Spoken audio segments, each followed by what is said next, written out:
দাদাবাবু দাদাবাবু, বলছি ওদিকে দেখুন না, একটা বড় গাড়ি করে একজন ম্যাডাম আর একজন বড় সাহেব এসেছেন। হ্যাঁ তাই তো, কারা ওরা? আমি তো তাদের চিনি না। গোপাল চৌতো গিয়ে দেখে আসি। উফ বাবা, তুমি এটা কোথায় নিয়ে আসলে? চারিদিকে দেখো কত নোংরা পড়ে রয়েছে। আমার একদম ভালো লাগছে না এখানে। মা তুই জানিস না, এখানে আমার খুব কাছের একজন মানুষ থাকে। আঙ্কেল, আপনারা কি কাউকে খুঁজছেন? হ্যাঁ বাবা, অভিজিৎ বাবু কি এখানে থাকেন? হ্যাঁ, তিনি আমার বাবা হন। কি দরকার ওনার সঙ্গে আপনার? তিনি কোথায় আছেন এখন? আঙ্কেল, আমার বাবা আর পৃথিবীতে নেই। কিন্তু আপনি কে? আপনাকে তো চিনতে পারলাম না। কি বলছো? অভিজিৎ আর বেঁচে নেই?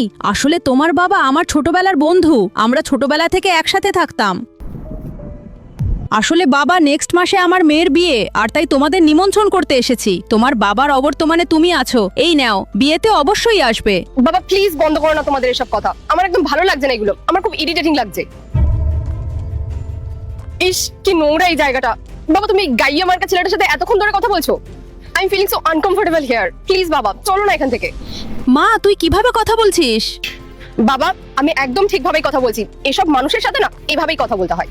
আরে বাবা, এরা গ্রামে থাকে, এরা কি করে বুঝবে আমাদের মতো শহরের মানুষের কথা? আর এরা কি করেই বা জানবে আমাদের শহরে কত ধুমধাম করে বিয়ে হয়? আর তুমি চলে এসেছো এদের মতো গাইয়াকে আমার বিয়েতে ইনভাইট করতে।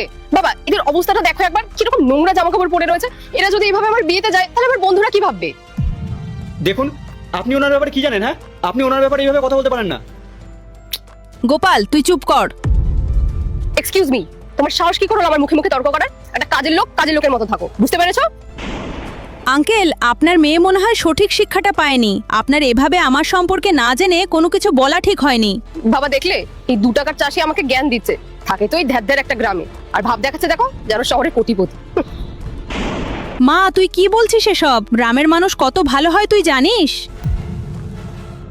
বাবা প্লিজ, তুমি এখন আমাকে ওর মতো জ্ঞান দিও না। শুধু শুধু আমার সময়টা নষ্ট করলে তোমরা, যত সব।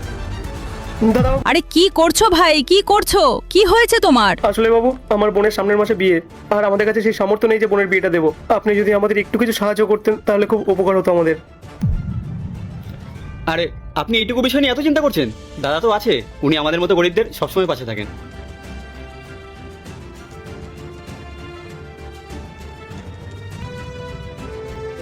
নিজে তো ভিখারি, এ নাকি আবার আরেকজনকে সাহায্য করবে। আর ব্যাগটার চেহারা দেখো, ঠিক ওর মতনই।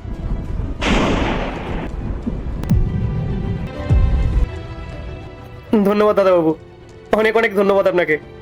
যাও গিয়ে ধুমধাম করে বিয়ে দাও। এসব কি হচ্ছে? মা তুই এতক্ষণ ধরে যাকে অপমান করলি তারা এই গ্রামের জমিদার। তো বন্ধুরা, তারপরে কি হয়েছিল তা দেখার জন্য কমেন্টে নেক্সট লিখে দাও।